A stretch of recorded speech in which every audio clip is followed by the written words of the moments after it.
I worked so hard to create this incredible life and career, and I burnt it all to the ground. Don't believe what you see in a picture.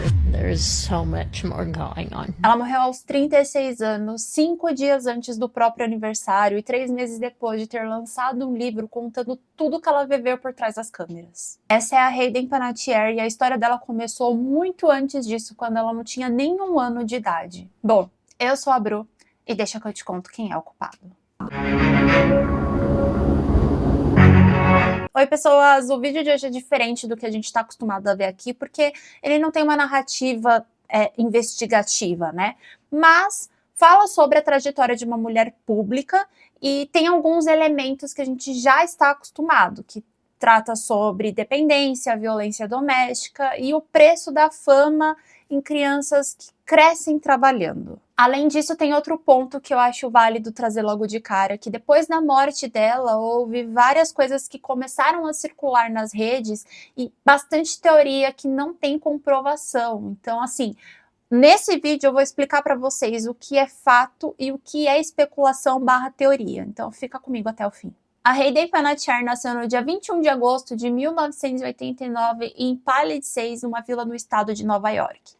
O pai dela, o Skip Panettiere, era bombeiro e a mãe, a Leslie Volden, tinha sido atriz de novela americana antes da Hayden nascer. E foi justamente esse contato prévio com a indústria que abriu as portas cedo demais para a filha. Aos 11 meses de idade, a Hayden já estava no comercial de televisão e aos 5 anos ela já tinha feito mais de 50 comerciais, além de também ser modelo e de ter sido também dubladora. Ela literalmente cresceu dentro de um set de filmagens e é importante a gente frisar isso porque anos depois, quando ela fez o livro dela de memórias, ela frisou bastante o quanto isso foi significativo na infância. Ela disse que não teve a oportunidade de escolher se de fato ela queria ser atriz, porque atuar era a única coisa que ela conhecia, era o único caminho que foi imposto para ela. Em uma das falas bastante marcantes do livro dela, ela conta que ela se sentia meio que um soldadinho, sabe? Onde tudo para ela era comandado, era aqui estão suas falas, decora,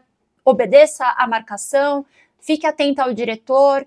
E ela sempre fazia tudo isso que era imposto a ela. Enquanto isso, a carreira dela já ia crescendo muito rápido, né? Como eu disse, ela já era dubladora desde criança e deu voz à formiguinha Dot em Vida de Insetos na Pixar.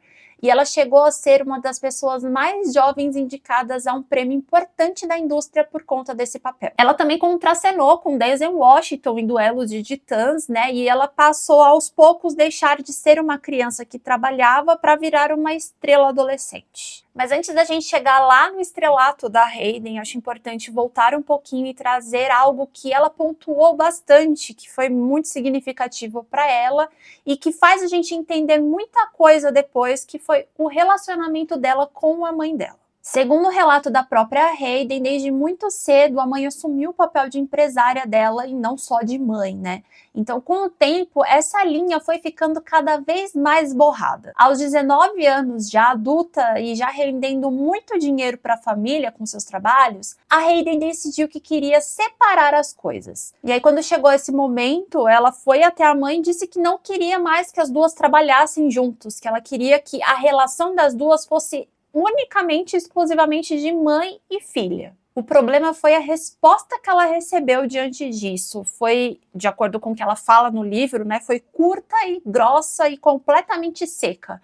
A mãe dela simplesmente soltou um "você me deve isso". E, obviamente, abalou completamente o relacionamento das duas e a partir dali nunca mais foi a mesma coisa. Mas voltando um pouquinho no tempo antes dessa briga com a mãe, a Hayden já enfrentava alguns tipos de problemas, algumas situações que iam acompanhar ela ao resto da vida. Segundo ela contou em entrevistas de 2022, entre os 15 e os 16 anos, no meio de uma rotina intensa de gravação, entrevistas, eventos, enfim, a própria equipe dela, antes do tapete vermelho, começou a oferecer o que eles chamavam de comprimidos da felicidade. E como essas ofertas vinham de pessoas que ela conhecia e ali do círculo de trabalho dela, ela não percebeu que era perigoso.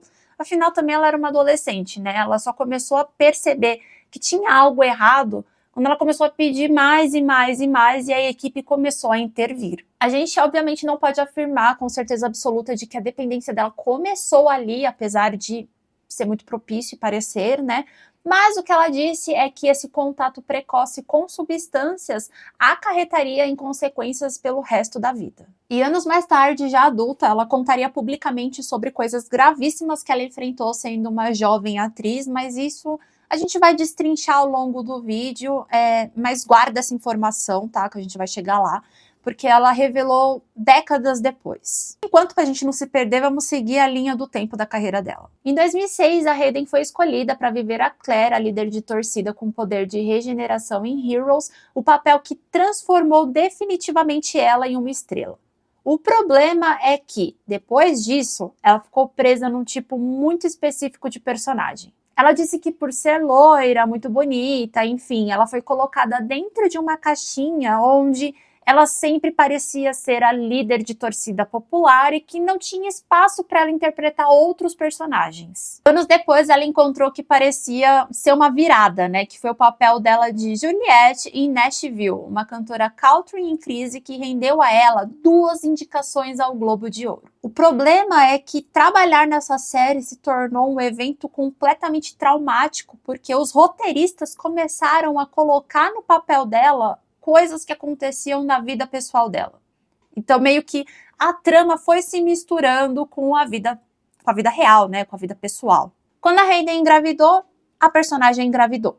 Quando a Hayden passou por depressão pós-parto e problemas com alcoolismo, a personagem estava vivendo a mesma coisa. E era coincidência demais para não ser algo planejado, sabe? E aí vocês imaginam, né, ela vivendo nas câmeras todo o trauma que ela estava vivendo na vida pessoal também. Juro, surreal. Em dezembro de 2014, a Hayden deu à luz a sua filha Kaya, fruto de um relacionamento dela com um boxeador ucraniano chamado Vladimir, e eu não sei ler o sobrenome dele, mas eu vou deixar aqui na tela. E foi logo depois disso que ela enfrentou um dos períodos mais difíceis da vida dela, que foi a depressão pós-parto gravíssima. Em entrevistas, ela chegou a dizer que ela não sabia o que estava acontecendo com o corpo e nem com a mente dela, que era para aquele momento ser um dos mais felizes da vida dela e não era isso que ela estava sentindo. Então, com essa confusão, com esse sentimento de que estava errado o que ela estava sentindo, ela começou a recorrer para o álcool e as coisas começaram a ficar bem difíceis. Já estavam, mas pioraram. Então ela descontava toda essa frustração em cima do álcool, né? E ela contou que em um momento o médico chegou a dizer que se ela continuasse bebendo da forma que ela estava, ela ia morrer em 5 anos. E em 2018, ela enfrentando o fim do relacionamento dela com um boxeador, ela tomou uma decisão que muita gente não entendeu e ficou questionando, e ela precisou repetir diversas vezes, que foi transferir a guarda integral da Kaya para o pai. O pai, então, criou a menina na Europa, né, e ela teve que dizer diversas vezes que aquilo não foi um abandono, foi uma decisão muito difícil, na real, a mais difícil da vida dela, mas que ela entendia que naquele momento ela não podia ofertar para a filha dela o que a filha dela merecia, que, sei lá, o mínimo, sabe, estabilidade emocional. Here, I always miss her. I always want her to, to have my arms wrapped around her, but that's just not the way life is right at this moment. But I do believe that, there will be a day where she is an adult and she's able to make her own decisions and go wherever she wants. And I have faith that she is going to come to me and that we're going to have an incredible relationship and bond and friendship that a lot of parents don't get to have with their kids. Ela se internou, então ela reconheceu que ela precisava de ajuda e continuou mantendo contato com a filha por chamada de vídeos, por visitas,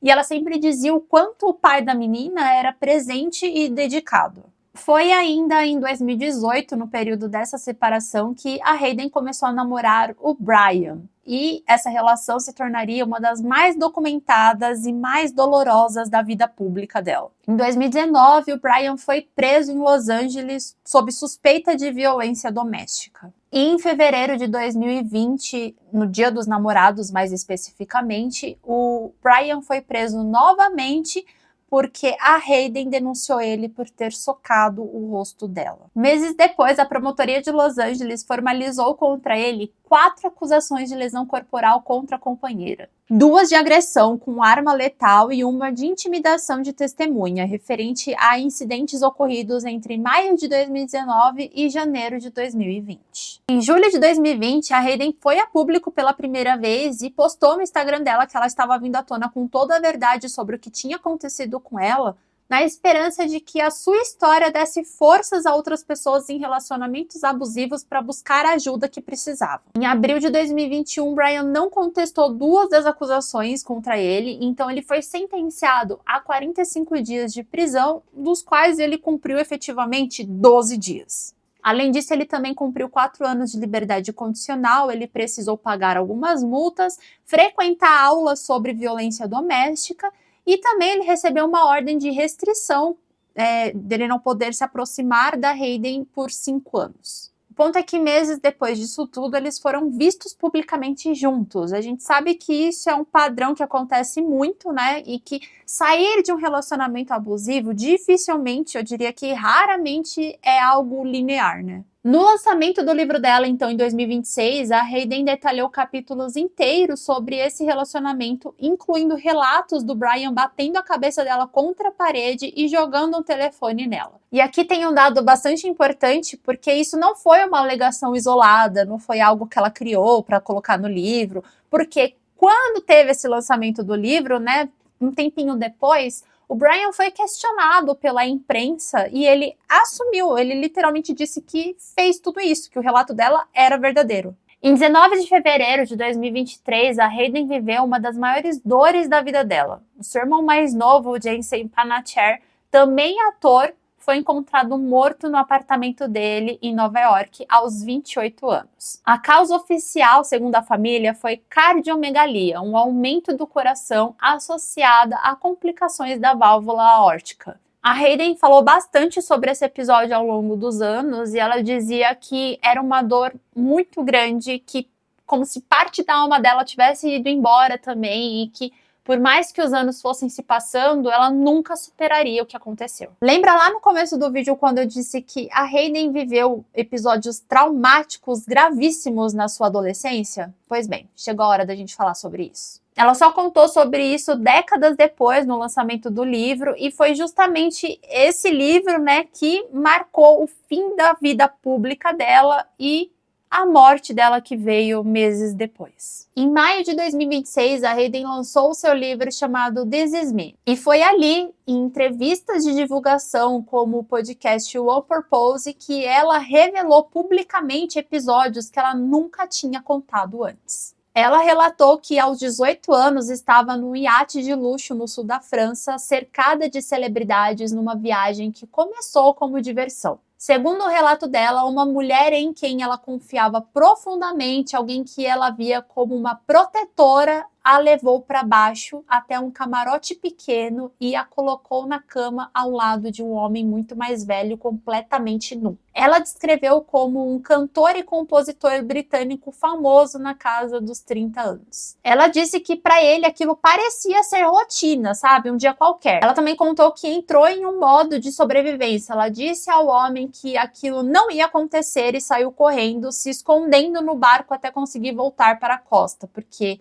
no meio do mar, obviamente não tinha para onde ela fugir, né? No livro dela, ela nomeia essa mulher ao qual ela confiava muito, mas ela omitiu o nome do homem porque ela falou que precisava se proteger de futuros processos. Ela também relatou um segundo episódio. Ela disse que aos 19 anos, um ator e diretor vencedor do Oscar, que ela também não identificou, teria se exposto para ela numa festa enquanto ela se preparava para ir embora. Obviamente, depois que esse livro lançou, a internet inteira começou a especular quem eram esses homens. As pessoas começaram a revisitar fotos, entrevistas, tudo, e a internet chegou numa conclusão de que o homem britânico ao qual ela estava dizendo do episódio do iate era o cantor James Blunt. Isso foi baseado em fotos antigas dele com a Hayden em Cannes, que foi mais ou menos na mesma época do relato. Só que é importante a gente enfatizar, né, que isso tudo é uma especulação, porque o nome nunca foi de fato confirmado. E tem uma última peça dessa história que muita gente não conhece porque ficou ofuscada pela repercussão do livro, né? A entrevista mais recente que a Hayden deu antes de morrer não foi sobre o livro, foi para a revista Momé, publicada em 21 de julho de 2026. Menos de um mês antes da morte dela. A matéria na capa foi chamada de Hayden Panettiere never stopped choosing her daughter. Algo como Hayden Panettiere nunca parou de escolher a filha dela. Nessa entrevista, ela falou quase exclusivamente sobre a Kaya, sobre o parto traumático, sobre a depressão pós-parto e sobre como chegou à decisão de deixar a filha crescer com o pai. Ela disse que amava muito a filha, que sentia muito orgulho da jovem que ela tinha se tornado e que elas conversavam com muita frequência, se sentiam muito conectadas. Ela, em tom de desabafo, também disse que esperava que a Kaya entendesse um dia a história dela e o porquê que ela não pôde estar presente o tempo todo. Ela disse que era tudo uma questão de estar em um trabalho em progresso constante, que ela vivia cada dia intensamente e que ela estava ali tentando fazer o seu melhor sempre. Semanas depois dessa entrevista, no dia 27 de julho, ela postou uma foto sorrindo no Instagram com a legenda "Bons tempos e bons amigos". O fotógrafo revelou depois que a foto, na verdade, já tinha 15 anos e que ele encontrou no HD antigo. E que ele acabou mandando para ela, mas sem imaginar que ela de fato fosse postar.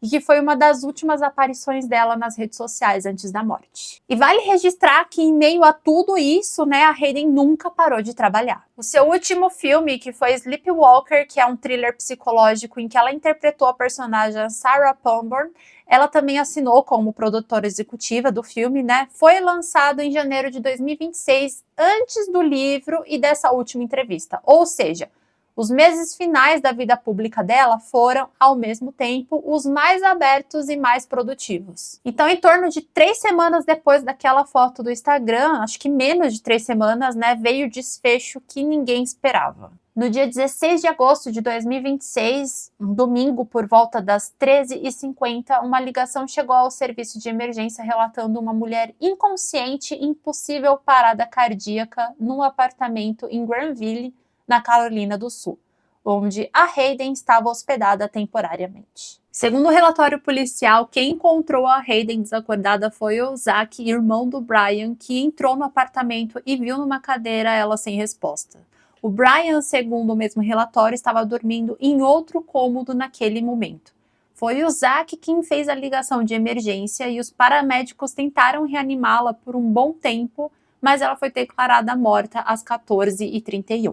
A autópsia concluída no dia seguinte não encontrou nenhum sinal de trauma que tivesse contribuído para a morte. E a nota oficial mais recente da polícia, divulgada em 17 de agosto, afirma que a investigação preliminar não indicou sinais de crime violento ou circunstância suspeita. A causa e o modo oficial da morte, porém, seguem pendentes até o resultado dos exames toxicológicos, que, segundo o próprio gabinete do legista, deve levar entre 8 e 12 semanas, já que os testes vão checar álcool, medicamentos e drogas lícitas e ilícitas. É importante a gente fazer uma distinção com cautela aqui, porque de fato os áudios que vazaram da emergência mencionam uma possível overdose, né? E no apartamento dela também foi encontrado medicamentos para reverter overdose por opioide. Mas isso é o que constatou no local e na ligação, né? Não é algo oficialmente declarado pelos médicos, até porque eles estão aguardando o resultado do exame toxicológico, né? Então,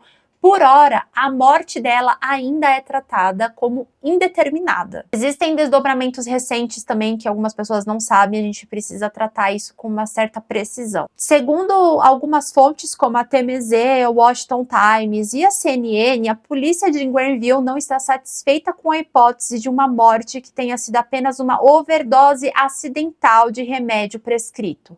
Então, está sendo investigado se houve uma conduta criminosa por trás do que aconteceu. O caso passou a ser conduzido pela Unidade de Crimes Violentos do departamento, com uma detetive à frente da apuração e, segundo a própria mãe da Hayden, confirmou para a NBC News, um investigador de narcóticos também entrou no caso, junto com a Agência Antidrogas Federal, revelada como parte da investigação no dia 20 de agosto pelo New York Times. A polícia esteve na casa da família de Brian para conversar com ele sobre as circunstâncias da morte e existe também filmagens de câmera de segurança do prédio mostrando a Hayden e os irmãos dele entrando e saindo do apartamento nas horas anteriores à sua morte. Então, os investigadores estão analisando. O ponto é que a gente precisa analisar tudo isso de uma forma cuidadosa e sem sensacionalismo, né? Porque investigar uma morte, possivelmente por uma conduta criminosa, não tem a ver com o fato de ser automaticamente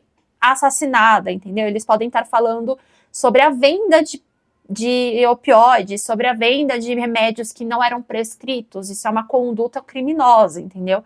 Então vamos com calma antes de sair espalhando qualquer coisa pela internet. Para ter um investigador da narcótico e também a Agência Antidrogas Federal toda nessa investigação, obviamente a polícia está indo por esse lado de que foi vendido um medicamento sem prescrição, né? Algo mais para essa linha. Nos Estados Unidos, pode se tornar um processo criminal quem faz o fornecimento dessas drogas, né? Mesmo que não tenha a intenção de tirar a vida da pessoa. Então, por hora, as informações que a gente tem, né, que a polícia divulgou, é que não tem nenhuma confirmação de homicídio e não tem ninguém sendo investigado sob essa suspeita, tá? E sobre o papel do Brian nesse dia, segundo o relatório policial obtido pela imprensa, ele e o irmão aparecem como testemunhas do ocorrido e foram eles quem acionaram a emergência, no caso o irmão do Brian, né?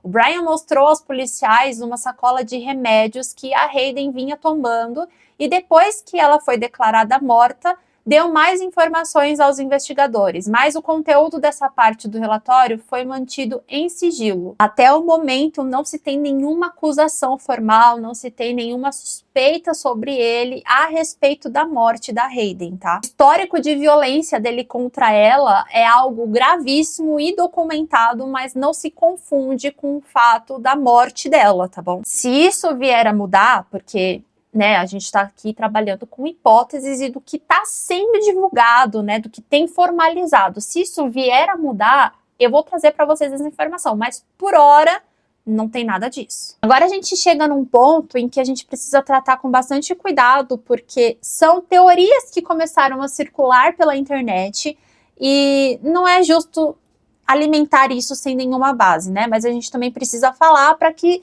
se separe o que é fato e o que é teoria. Começou a circular a ideia de que a Hayden teria sido, de uma certa forma, silenciada porque ela estava prestes a revelar segredos obscuros da indústria. Então, são teorias similares com outros artistas, né? Não tem nenhuma confirmação sobre isso, é uma teoria, tá? E ela bate muito contra o que saiu do resultado da autópsia e do que as investigações também estão alegando de que não teve nenhum crime. Também circulou, como a gente falou, especulações tentando identificar os homens que não foram nomeados no livro dela, incluindo o nome do cantor britânico James Blunt para o episódio do iate, né?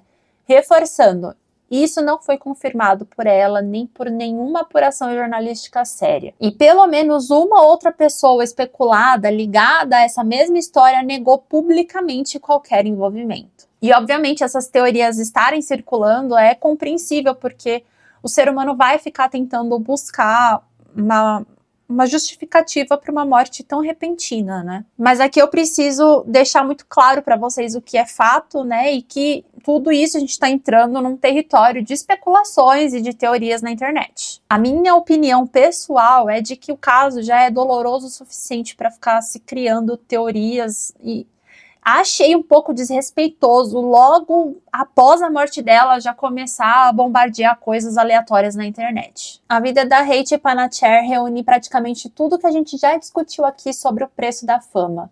Uma infância decidida por adultos, uma dependência que começou cedo demais, relacionamentos marcados por violência e uma dor que ela carregou por trás das personagens que o mundo inteiro amou. Nas últimas palavras que ela deixou publicamente num texto sobre a sua filha, ela disse que era um trabalho em progresso, que todos somos e que estamos fazendo o seu melhor. Ela não sabia que aqueles seriam praticamente as suas últimas coisas a serem ditas ao público. E para quem cresceu vendo ela em Heroes, em Nashville, em Pânico, essa frase pesa de um jeito diferente agora. Fica aqui o nosso respeito à memória dela, à filha, à família e aos amigos que seguem vivendo esse luto. Se você chegou até aqui, meu muito obrigado por assistir o vídeo. Compartilhe com alguém que não esteja entendendo o que é teoria, o que é fato, porque muitas coisas circulam pela internet, né? Se você não é inscrito no canal, se inscreva e ativa o sininho de notificação para não perder nenhum vídeo. E deixe o seu like, porque isso ajuda muito o YouTube a entender que o vídeo é relevante e entregar para outras pessoas. Se para você também aparece a opção de hypar o vídeo, eu vou ficar muito agradecida se você clicar. E se você não me acompanha nas outras redes, corre que por lá a gente tem vídeo curto todos os dias. Até o próximo vídeo. Tchau, tchau.